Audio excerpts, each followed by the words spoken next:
All right, we can see the people starting to trickle in. Howdy. We'll just wait a couple of minutes just to get everyone in.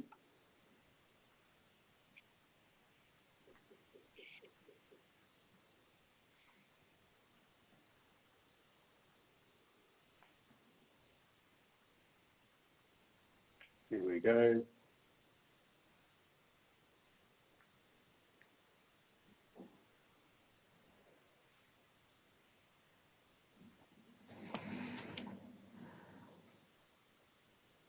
All right, we'll just give it a little bit longer, then we'll kick off.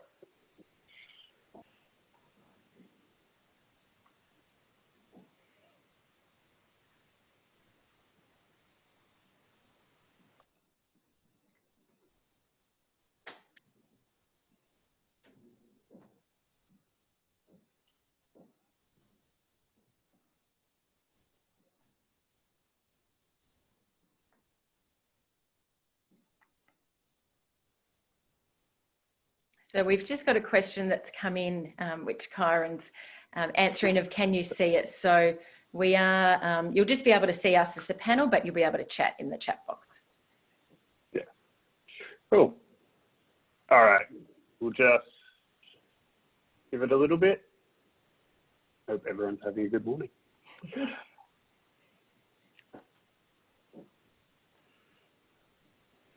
All right, should we? I think, yeah, let's get going. Cool. All right, so welcome to Navigating Now, a panel pondering perseverance and prosperity in pandemic. As we're starting to see lifting of restrictions and our businesses start to reopen and rebuild, we'll be answering some of your questions and looking at how we start navigating now. Before we kick off, I'd just like to begin by acknowledging and paying our respects to the traditional custodians of the lands on which we are all individually gathered today. I'd like to pay our respects to their elders, past, present, and emerging. Just a couple of bits of housekeeping before we get started. Thanks for sending through all of your questions for the panel. If you have any questions throughout the discussions, just pop them into the chat box below. And if time permits, we'll answer these during the discussions, or we'll look to respond to them after the webinar. Just make sure that you set your chat to all panelists and attendees, so everyone can keep an eye on what's going on. Just another note, we'll be making a recording of this presentation, and we'll be happy to share it with you at the end if you would like.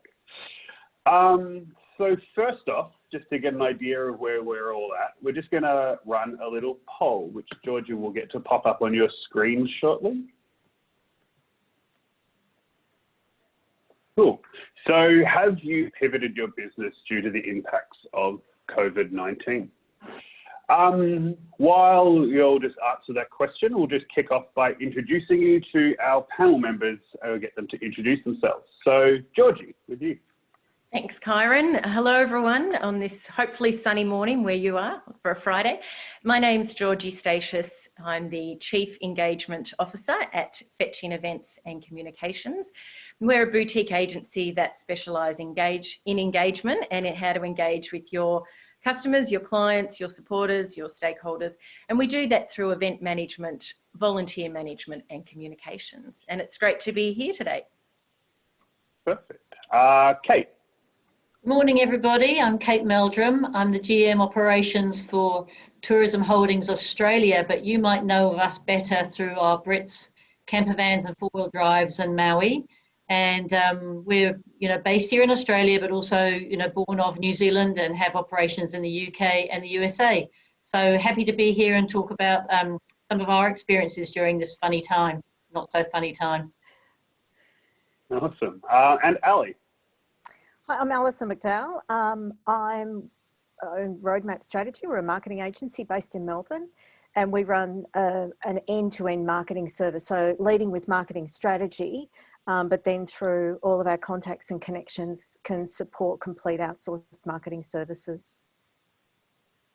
Great. And I'm Kyran, the Creative Director of the Incubator. We're a creative agency. So thanks for having you all here. Georgie, if you just want to share the results of the poll and see where everyone is. I'll just share those now. So hopefully you can see them, that of our question, have you pivoted your business due to the impact of COVID? That 63% have, and there's 38% of you that haven't pivoted, and we'll be keen to sort of find out a bit more about that as we go through. Awesome. So our first question is a big one. Now that we're about 8 weeks into this coronavirus, what should organisations be doing with their marketing right now? I'll throw this one across to you, Ali. Look, I suppose by this stage, you will have been doing a lot of reviewing, a lot of navel gazing. You will have checked in on your marketing plan, your product range, looked at all your distribution channels, what's working, what isn't, what's going to work. Check your customers' needs, how they're changing, and maintaining connection with all of your customers. And that's something that is absolutely critical through this stage. And I suppose to me more than ever is consumers have increasing importance on relationships with brands. So while it's very easy when we're all going through a difficult time to be really analysing internally in our business, we really need to be maintaining and looking after our customers. And an example of an organisation that's doing that really well, and it is right across the fitness industry. When people have been at home, they've been helping them, running webinars, etc., etc. And there's an organisation called DB Fitness Flow, and they've been running virtual classes, they've been running challenges, short videos, and they've been posting a lot within their clients and community just to maintain connection, maintain that relationship. And what I've really loved about it is then the responses that their clients have given and how they've been thanking them for doing it, looking forward to seeing them again. And to me, that business, when we come out of COVID and on the other side, they will bounce very, very quickly. So it's been a really good example of a company and an industry doing it very, very well. But look, I might maybe flick to Kate, because you've been doing a lot in this space and you could talk to us about Britz. Yeah, sure. So some of you I know in our audience here are from the tourism industry, and like us, we got hit early, we got hit hard. Revenue from our traditional markets just tipped by 80% or more. And whilst many of us had got business continuity plans, they weren't designed for a global pandemic, which has been interesting, but I don't know anybody who would have foreseen the impact that we have encountered. So what we did straight away was to look at our costs, including our marketing costs, and close that down, but maintain a little hum of communication with our audiences, whether they be our B2C or our B2B trade partner audiences. Then we looked at what was doing well, and surprisingly, selling of our vehicles, which is part of our overall business model ordinarily, that was going well. I think people are not going on cruises and they're not going on that European trip. So they've decided to take the third thing on their bucket list, which is to take a big trip around Australia when the borders open for us all. And then that wasn't going to be enough to cut the mustard in terms of the revenue we required. So we brought together a team to look at business development in sectors outside of tourism. So alternative use cases for our campervans, which we now call mobile temporary accommodation. We try to devoid it and take it away from the tourism sort of like space in people's heads. And as a consequence, although it was a hard slog, we have got vehicles out with orchardists, with border control, some with the health sector, and we're looking at construction now. And maybe that's something for us going forward in the long term to balance out our portfolio of revenue streams. So key lessons for us, I suppose, was absolutely cost control, because you're bleeding revenue. Secondly was look at what's working well, and thirdly is what else we could do, and that's where we landed. Kyran. Yeah, absolutely. So Kate, as we look to the future, do we think that historical data is relevant and worthwhile as we progress? Yeah, it's an interesting one, isn't it? Because so much has changed, and so is anything relevant from what we've experienced before? But I believe it is. There's many sort of like data sets that any business looks at, financial and consumer. So if I just look at the numbers first of all, we all need an anchor point from where we start. And so, you look back to your historical data of like, well, in a recovery phase, where do we want to get to know that we're actually performing okay? And in the example of that for us would be that we've been looking just at Google searches for people who might want to take a trip around Australia. So for our domestic customer base, we've ignored the international for now. And of late, we've got up to the January search levels that we're experiencing now. So that's great for us. But, you know, the important thing here is actually to share that with our crew within THL, because they want to have a few success stories and a few wins and feel like we're actually getting back to some sort of normality. So that's been our first metric. It was an important one. January was the marker, and we'll keep doing that. And as we forecast our way through to the scenarios that we'd expect to have to the end of FY22, we've put those success markers in there so we can share them and everybody can feel that we're actually making progress, and it keeps that positive spirit up. But of course, there's consumer data, and consumers have changed, or we've got different audiences. And for us, a case in point is people who are buying our vehicles. Traditionally, it would be retirees, 65 plus, and now we're seeing it's your 58 plus, near retiring. They've got more money, faster decision makers, getting on that road trip because they can't access what they have accessed before, which is that big overseas trip. And we've got to understand what those consumers want now, because they're a little bit different. But can I just put that to Ali, actually, because I think that you'll have more to say in terms of that consumer space than I would. Yeah, look, I couldn't agree with you more with everything you've said, Kate. And what I've been sort of looking at, we've been playing around with, is the historical data on how we actually play through recessions. So learning a lot more about how recessions play out. So all the research indicates that every recession that we've had in the 20th century, we all played through exactly the same way. So there's a lot of learnings and I suppose roadmaps into and out of those recessions that, oh, this one's a little bit different. At least we've got something that we can play with.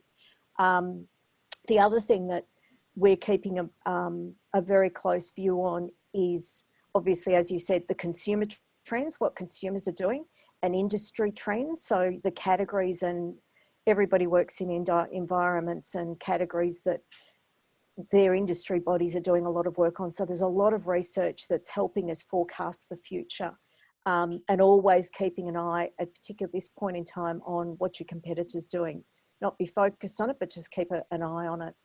So I suppose from a marketing point of view, while we use those indicators, as you said, with your visitors coming through, we're building campaigns for the future. Can everybody hear the dog? Is it just me? Oh, good. That's Harry in the background. You know, you can control everything. You can put signs up, but hey, we've got Harry in the office today. And there's nobody, getting a courier? There's just nobody else here to look after him, so it's just me. You'll walk across the screen in a minute, Ali. That's fantastic. So you're speaking about indicators. What are some of those? So look, like I suppose, you would be tracking? Yeah, so to me, the things that we do is we put our campaigns, we put strategies in place. We've got our goals that we want to set based on, you know, and we've got a plan to set through those goals. Then we need to check all of those through that we're actually getting, we will actually achieve that goal. So if we've got to get $1 million worth of sales, if we're not getting any web visitors, we're not going to get $1 million worth of sales. So I suppose they're what I would call lead indicators. So they're your web visitors, it's your social engagement, your followers, the comments that you're getting on social engagement, might be a net promoter score if you're still running that, industry trends, obviously, and your sales, and whether you're doing any media and advertising in your response to that. I think they're probably the key things. But look, one thing that I keep having in my mind is we can't change the past. Marketers can't change the past, but we can influence the future. And that's what we've got to keep looking to the future and stop looking backwards, because it is different. So Kate, how should businesses be thinking about, the relevance of their product lineup, their current product lineup these days?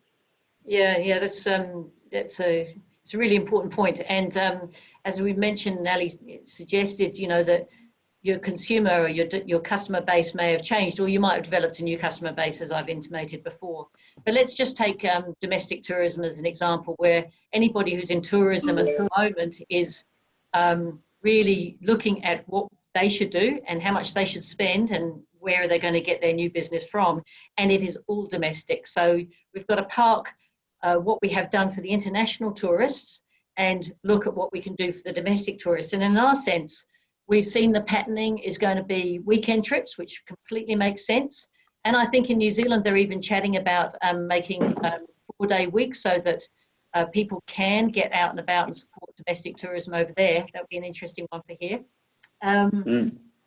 So it's weekend trips. Now, that changes your offering, your pricing, the hours that you're open, the type of people who are going on a weekend trip, what sort of the core products have we got will work for them. How do we tailor our ancillary products that we normally wrap around for additional revenue for our core products to make them make sense for a short hire? So that's one area that's really important. And I think the second thing is that those audiences, and our duty as a citizen of the tourism world here, is that to work collaboratively with other players. So we might be bundling up experiences or really shaping route maps that we know are communities that are going to want to have travellers back in their spaces, especially, say, for example, the bushfire communities. So products right open. It's like you've got your core, that is your asset. There's not much you can do about that, but what do you build around and reshape around it to make it relevant for the consumer that you've got in front of you? So that's that. And then on the new business side, you know, taking these on mobile temporary accommodation to orchardists, for example, they're there for the seasonal workers to pick all the apples in time and to keep COVID safe. But what do they actually need as seasonal workers who are not just travelling around, getting in and out and hooking up to the holiday park? So that would be ancillary products such as generators and so forth, or maybe service catering service that we could wrap around that. So we're busy working through and understanding what those needs are, and we're looking to the future to see if we can tailor a separate business out of it.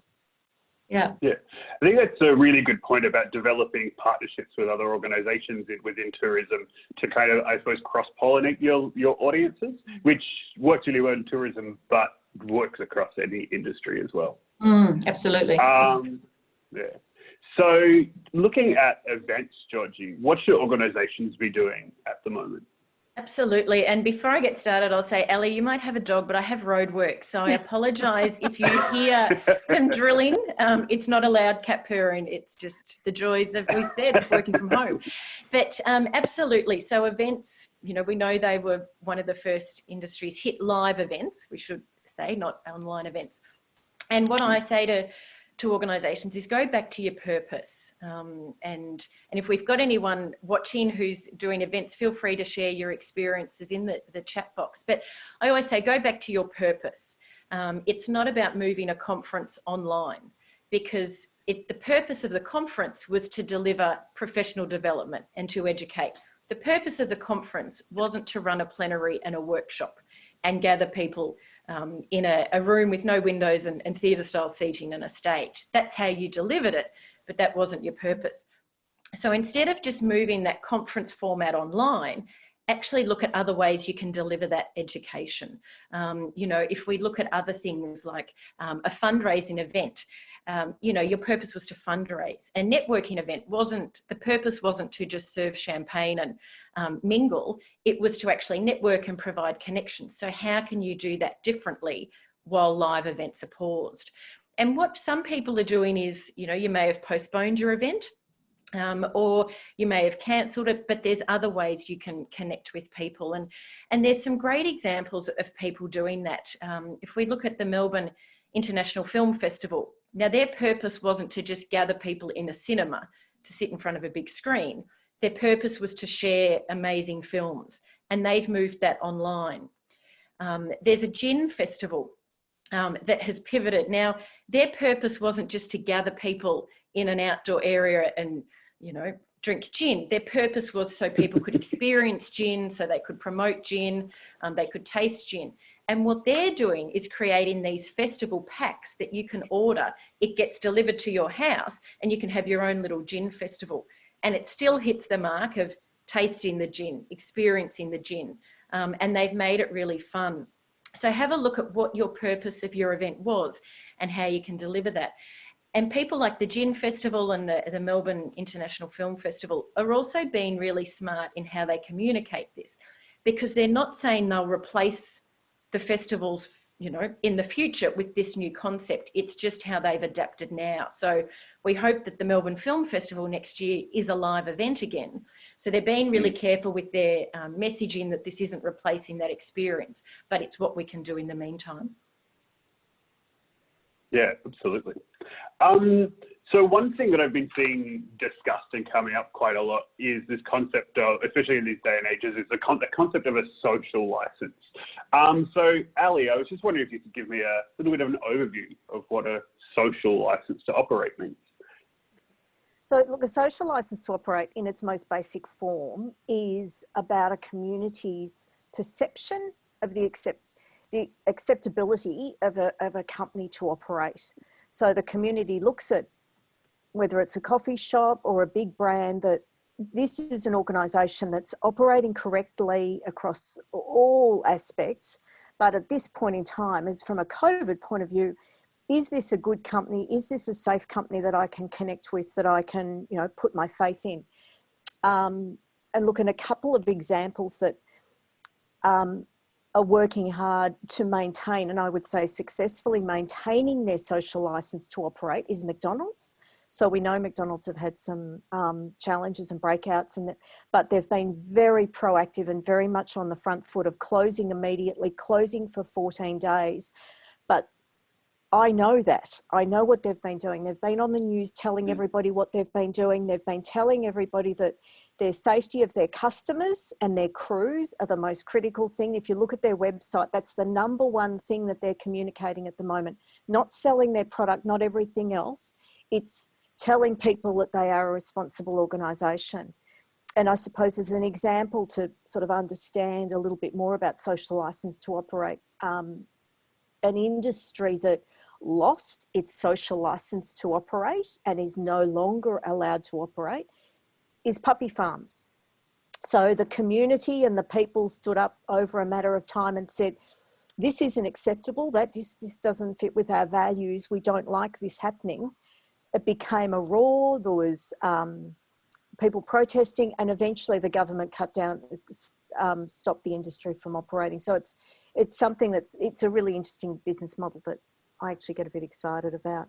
But look, Kate can probably talk about it from a THL point, a Britz point of view, because it's so important at the moment. Yeah, you're absolutely right, Ali. And from a company perspective, but also from an industry perspective, we're entering a very a new phase of travel where we need to be very careful about how we proceed. So from a company perspective, it's an absolute given that we need to be a COVID-safe business and have COVID-safe products. So we've gone through that at a granular level and got our standard operating procedures in place and got the training right behind that.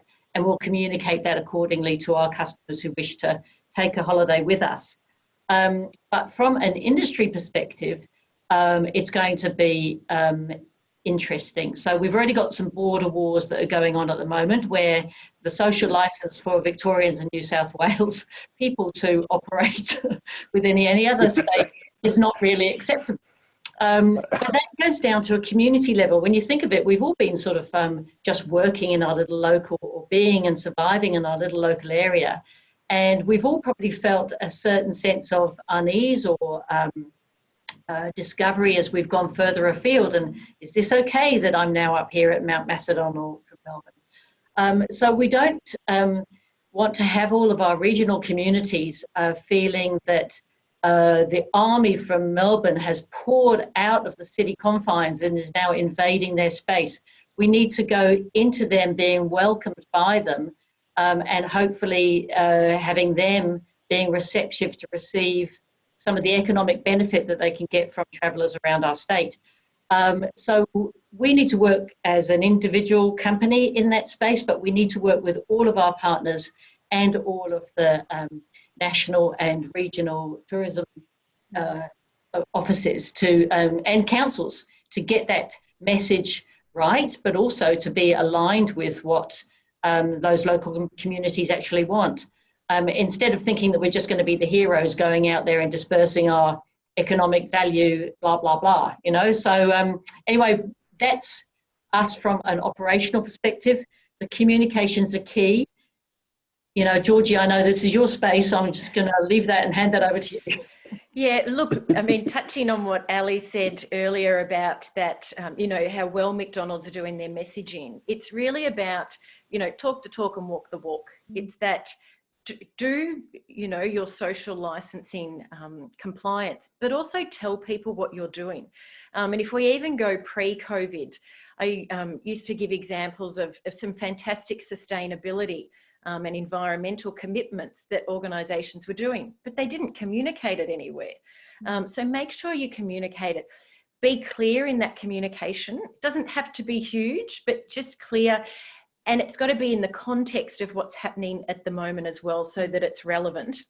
And what it does is it builds that trust, because we know that at the moment, and I mean, this is a trend that was happening far before COVID, that trust is so important. So if you can build that trust with your audience through communicating and displaying your social license, that will be really powerful, and you'll really build that that authenticity and that connection. And there's some terrific examples that are happening. I personally work out of a co-working space usually, and we've had an enormous amount of communication, very detailed, but sort of really in layman's terms, of what the office will be like when we all start to move back in. You know, down to the detail of what the co-sharing kitchen will be like, how there'll be spare seats in the boardrooms that you can't use, how the lift will work. You know, they've really brought it down to alleviate our concerns of what's going to happen when I go back in. And I can tell you, I've watched that video. It's cemented my relationship with that office. I have sent it on to other people who are working in offices where they feel very unsafe because there's no COVID safe plan being put in place. And I'm saying, look what this organisation's doing. And I know they will deliver on it. You know, really early on, probably before lockdown, but we knew that, you know, restrictions were starting to come in. I remember my sister said, oh, my beauty therapist has done the COVID safe, the course. And I was like, what course? And she said, well, so that they know, you know, what they've got to do from a safety point of view in their salon. This is when obviously salons were still open. Now, I hadn't heard anything from the salon that I went to, which immediately made me think, am I going to be in danger if I go in there? Do they know what they're supposed to be doing? And I did go in and ask them if they'd done the course, and they had. But it's like, well, tell people that, because you're going to create that comfort and that, you know, that social license. Some not so good examples that are happening at the moment are ones where their communication is so jarring to the current climate that's happening. And I'm receiving emails from a music venue that is promoting concerts in October. Great if they think, you know, maybe they know something we don't know, that they're going to go ahead. But nowhere in the email does it tell me about what they're doing to ensure our safety, because we've got to assume there will be restrictions in place. So it's so jarring to everything else that's going on that immediately I feel that venue's unsafe. You know, it concerns me. They've lost, they've completely disengaged from me and broken that trust. So for events, and we've certainly postponed some of our small events to later in the year. You know, we're hoping they'll run. They're small, but even in our communication, we're still saying we're working with the venue to work through the process to create a safe environment, and we're starting to put those things in place. But importantly, clearly communicated without trying to, you know, scare people, but just create that safe environment and that trust. Yeah, absolutely. So I suppose it's just about making sure that you build enough trust with your consumer base so that they know you have their best interest in heart, and that you're not just opening back up to get their money again, that everyone's going to be safe and it's all being done respectfully, I suppose. So Ali, with the lockdowns, our lives have all been constrained massively. So how important are your locals and regulars for your business? Look, I think they're absolutely critical. And to me, your locals are your brand ambassadors. And they're the army that are going to lead the way to recovery. And there's sort of been a trend of localism over the past few years, that people are looking for more meaningful experiences, building relationships. They're looking at slowing down and really embracing a sense of community. And businesses that understand this and getting closer to people and having that sort of more informal relationship are proving to be more successful. One of the things that we've been working on, all the four of us at this table, is a thing called Live, Love, Work, Port Phillip. So we've been involved with Live, Love, Work, Port Phillip, and it's about embracing and connecting the people within our community, selling and celebrating our diversity, our uniqueness, our heart, soul and smarts. But I suppose part of the strategy behind that is getting our locals to stay within our community, spend more, connect more, be part of a community, get our workers to linger longer. So buy lunch, stay for dinner, stay for a drink, when time and the place permits.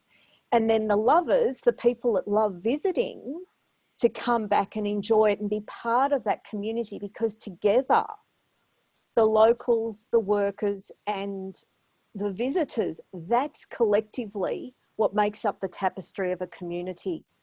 And together, and that's very, very important. That's where your economic development comes, and that's what your sense of place comes, and belonging, et cetera, et cetera. So we absolutely think that the grassroots and the level one starting base of that is your locals, and it's very, very important that you connect with them. So, Kyran, I'll just leave that to you to flip that over to the next one, because you're very good at it. Thank you. My pleasure. So, Georgie, we tend to think about our local community as being just geographical. But in this day and age, do you think that the sense of community extends further than just a suburb? Oh, absolutely. And even before COVID, you know, when we think of community, it's not just geographical. I work with a lot of not-for-profit organisations, and we certainly, when we think of our community, it can be our supporters, our clients, our volunteers, our sponsors. They all make up our family, for want of a better word. So absolutely touching what Ali said, is that they're your ambassadors, they're your brand ambassadors. So if I use volunteers as an example, if you communicate well to your volunteers, if you look after them in your marketing, they will tell their friends what a great organisation this is to volunteer for, and they'll bring their friends here. They will be your referral channel.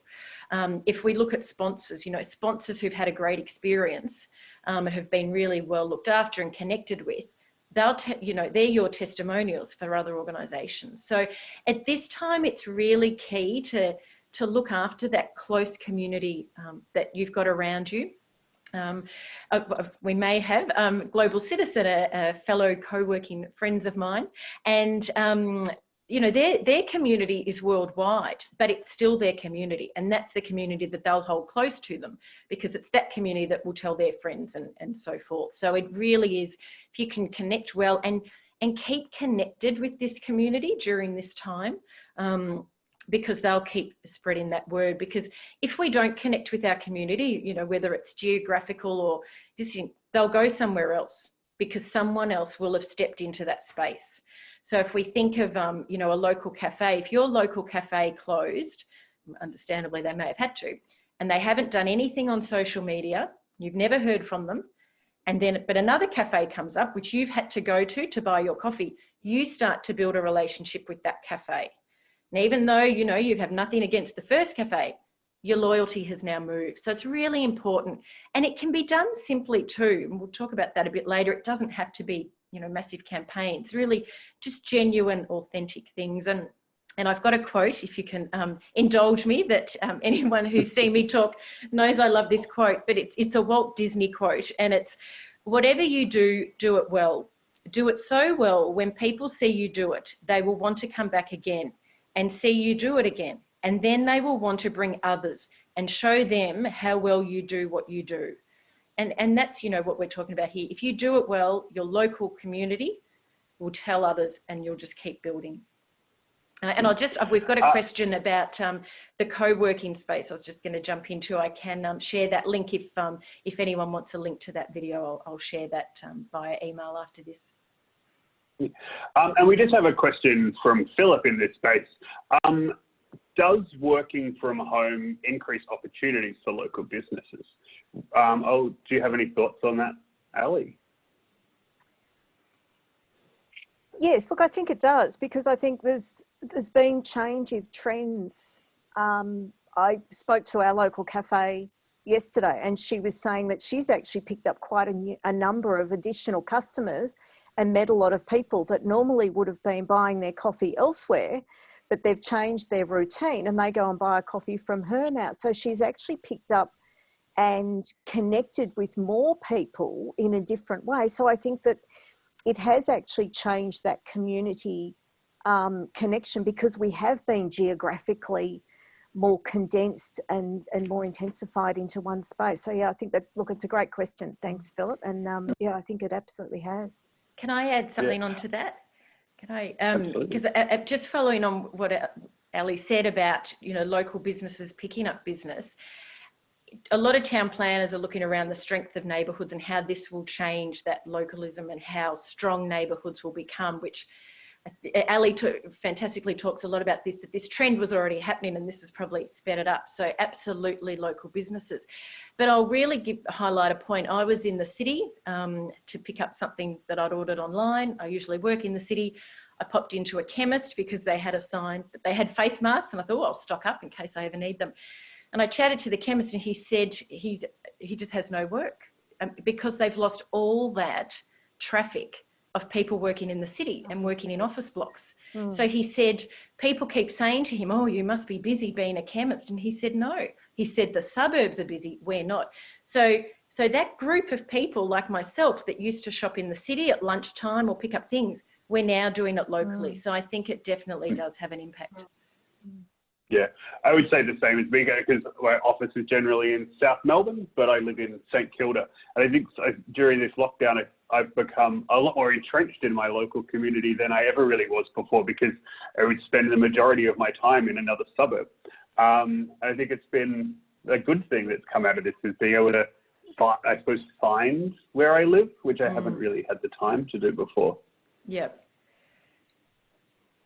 I'll just add this one in at the moment. Yeah. I just have a question from Carol. You mentioned in the beginning of the meeting that you've been looking at diversifying and looking at new markets. Construction was one of those. You said, I was just wondering if you could expand a little bit on that.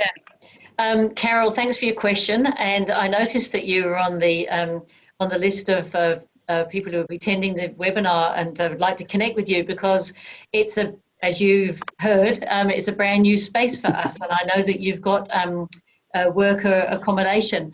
So we've been trying to refine what that might mean for us, because there's so many companies that are already doing such a great job and are very well resourced to service many sectors around temporary accommodation. And what we've seen so far is that there are some jobs that are sort of like on the move. So, for example, wind farms or power poles that, you know, that are going to need to be maintained or actually erected, that will have crews going along from place to place. And shorter projects as well, not your 3-year projects that are going to be up, you know, such as the ones we've got in the mines. So I'm a bunny in that area. We're still exploring and trying to find out where we can fit, if indeed we can, or collaborate with others who already got product in that space but are looking to expand and might see that our product might fit in with theirs and add us to their portfolio. So early days for us, but an interesting area, fascinating. and opened up a whole new world for me and our crew who are working on that, Carol. So maybe we could connect on LinkedIn afterwards and have a chat. Oh, making connections. Great, thanks for that, Carol. So, Ali, pulling all of this together, where do we think that the future of marketing stands after this pandemic? Marketing stands in good stead, and marketing is absolutely critical, I think, for the future, because from the pandemic, we're going to go into a recession. To me, the most important thing as we go into that recession and through that recession is what I'm saying, brands don't go dark. And what that means is you need to keep communicating to your current customers, you need to keep exploring. So you may need to sort of pivot and change, but you need to keep the light on and you need to keep talking and communicating and advertising. Brands that keep advertising and or increase their advertising come out faster from a recession, and they come out with a greater market share. Greater market share equals increased profit. And the very simple reason that is because those that don't advertise, one, have either gone broke, or two, as Georgie said before, they're off the consumer's radar. So by organic growth, you end up with an increased market share. So just keep advertising, keep talking, keep going, don't stop. It doesn't have to cost a lot of money. Everybody's got a smart camera. Everybody can do Google ads. Everybody can do Facebook and Instagram. Just keep going. If you haven't got a lot of budget, it's just going to take you time. If you have got a big packet of money, advertising is going to be cheap. So you should actually be able to do more. And look, and just a couple of examples to sort of maybe show how this is working and how some brands are playing it out. Chester Zoo in the UK is one of the great zoos, is a good zoo. They started running live stream like a lot of zoos have been doing. They've increased their Facebook followers since this from 500,000 to 1 million.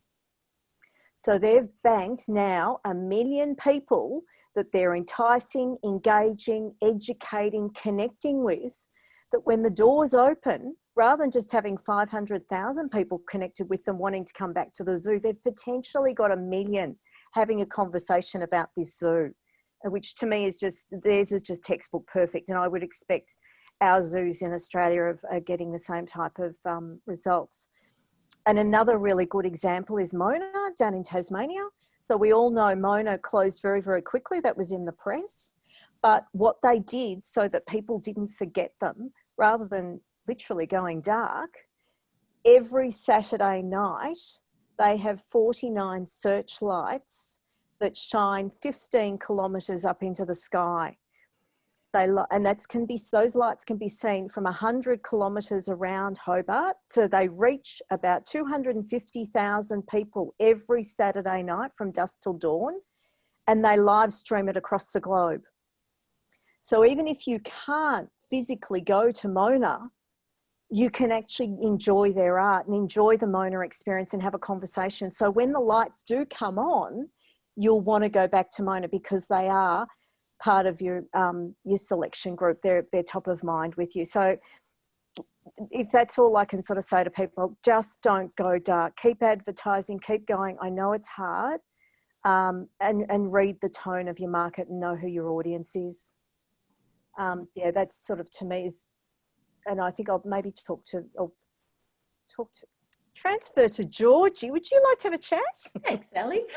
Look, absolutely. And I've been watching what people have been doing in communications. And there's a couple of things. When COVID first hit, I, like probably everyone here, was inundated with emails from, whether it's brands I bought stuff from, IT companies that I, purchased products from, saying, we're here for you, and sort of everyone had that call to arms. And I would say probably 80% of those I've never heard from again. So we had this flurry of emails and it was, oh, this is great, everyone's connecting, and then nothing. And I can guarantee when their products or their services start to come back, I'm going to get that flurry again, but it's too late. And So just communicate, and that's what, you know, Ali was talking about with the don't go dark, and it doesn't need to be big budget. And I'll give you a couple of examples. I'm involved with the Bastille Day French Festival, which is held around Bastille Day. So it's not an event that we could run, being in July, but it's not an event we could postpone to another date. So it's been rescheduled to next year. But what we looked at is, it's foolish for us to think that we just say the event's postponed and we just stop our communication and expect that everyone's just going to come back next year, because I sort of call it the fair weather friend. You know, don't disappear during the hard times and then just come back during the good times and expect to pick up. We knew we couldn't do that. We're just a small committee. But what we've been doing is we went, okay, what is the purpose of the festival? Why do people come? It's the French and Australian community, it's the Francophiles, it's to celebrate French culture. We have a lot of food stalls, we run masterclasses, all sorts of things. And we said, what's our capacity? Can we keep continuing? Because we also knew that our audience would be stuck at home like us, craving connection during this time. So we've kept our e-news going. And what we've put in it is things like, so I'll give you an example. France at Home is a French grocer that a lot of people come to the French Festival to buy their French grocery products. So we contacted them and said, would you like to be in the e-news? They provided, you know, an ad and an offer, and it was huge, the engagement. And what it has done is not only kept connection with our audience, but it's connected with our stall holders and our sponsors. We've put in, you know, some of the fashion houses that we've had masterclasses with previously are doing stuff, you know, virtual things online. We've included links to them. So it's just one e-news a month. And then we've gone, well, we can do 2 social media posts a week and bring in content that is relevant to what the purpose was. And in this time, the e-news we sent out in March, which the one that was following the first postponement or cancellation announcement, has had the highest engagement of any e-news we've done in about the last 18 months. So even when we ran the festival, we never had engagement like this. Our social media is growing, not to the extent of the zoo, although we'd love that, but each day we're getting more followers. And I guess if we go back to the community and that brand ambassadors, is we're writing things in the social media posts like, tag someone you know who would love to buy this cheese package, or tag someone you know who would love this wine. So you're using your existing supporters to tag their friends, bring them on board, and then you'll naturally grow. We're growing visits to the website. There's nothing we can tell them about the festival next year, but we're still delivering on what the purpose was. So there's lots that people can do around that. There's a hotel chain, I think it's Accor Hotels, are live streaming views from some of their hotel rooms. Now, I mean, if I sit and, you know, on a dreary Melbourne day and look at a view from one of their Gold Coast rooms, well, naturally, when I can travel, that is what's going to be in my head, is that view and that hotel. So they've connected. So it can be really simple things. The Arts Centre has been terrific sending out e-news for a venue that's closed, that has no word of when we'll reopen, but they've stayed connected. So as an event manager, I know that I can still contact them about event inquiries for next year and the year after. So it's just keeping that contact going and as Ali says, keeping light. Absolutely. I like waking up every Saturday. Disney has posted a new video of one of their parts of their big nighttime presentations, and I watched that. It's great. I love it. Yeah. Yeah. So thanks for all of your answers. That was all great. If anyone has any additional questions, just pop them through. We've got a little bit of time. But just before, finally, if I could get you all to give one actionable piece of advice for a business in times like these, what would that be? Ali, if you go first. Mine would have to be just don't go dark. Keep going. Don't go dark. That's it. Georgie. Mine is really keeping your messaging current, keeping it consistent. Do a little audit across all your communications to check it matches. And I'll give an example. There's a pub near me that turned into a gourmet grocer. And if you go to their Instagram, it looks amazing what you can buy. If you go to their website, it still looks like the pub website. There's nothing on there about the gourmet grocer. It still has the phone number to make bookings for dinner. So they've forgotten that. So just look across all your communication, see that it's consistent and that it's relevant. Yeah. Okay. I think we're all on the similar lines in terms of keeping connected is the theme. And for me, as an operator, you can easily get sidetracked to looking at your budgets, looking at your forecasts, trying to work your way through the ATO for JobKeeper and all of that admin. But the real important thing is to be disciplined and keep in contact with your customers, however small it is, on whatever tiny budget it is. And keeping discipline. So put that on the diary for A-types like us. Let's do that. So I would say that, and not only your customers, but of course all your crew. I mean, for us, we've got our branch network is right around Australia, and so we're in regular contact with them to keep everybody engaged and positive as we work through this challenging period. Yeah, thanks, Kyran. We've just got one last little one from Carol, which I think is good. We were talking about this concept of going dark, or like not going dark and turning that off. But I was just wondering if there should be like a grey transition period, as she's kind of put it, or how that would work. Which I suppose is that getting down to brass tacks and just kind of keeping things humming along to keep that communication open. Do you have any thoughts on that, Ali?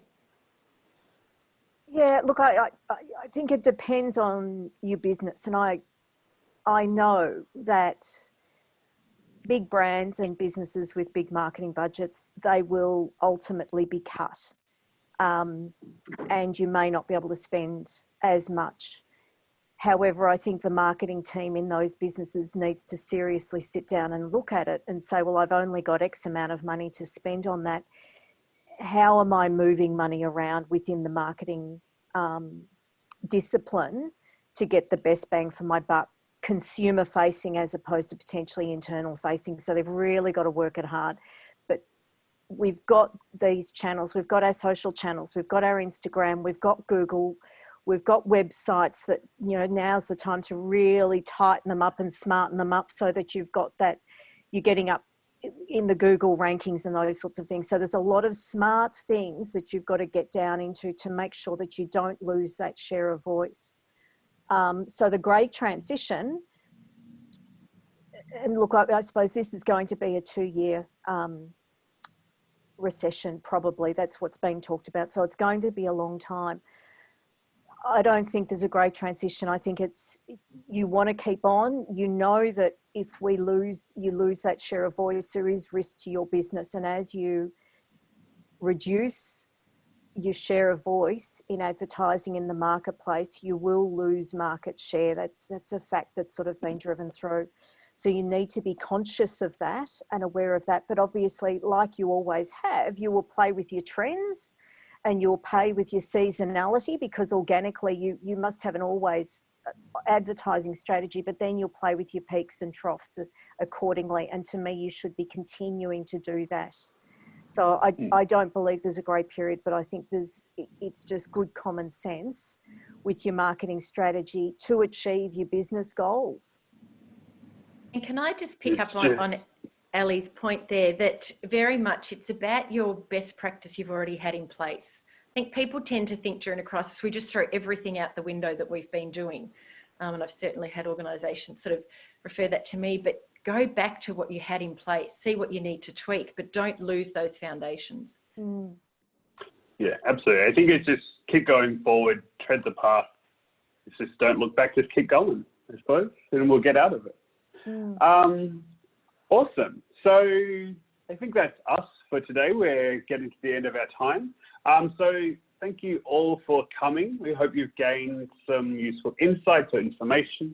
We're just going to pop our URLs into the chat. So if you want to find out more about any of our businesses or want to get in touch, feel free to contact us through LinkedIn. I think at the end of this, you'll get a confirmation email that will have Georgie's email if you want to get a video. Is that how this works? So yes, we can send out a link to the video to everyone after this, or if you've got any questions you can just reply to the reminder emails you would have been sent. But as Kyran said, do connect with us on LinkedIn if you want access to more information from us or the video, and we'll be happy to share that. Awesome. Thanks a lot, everyone. It's been nice to spend the morning with you. Hope you all have a really good day. Yeah. Thanks, everybody. Thanks, everyone. Bye, everyone. Have a great weekend. Bye, Carol. Bye, Carol.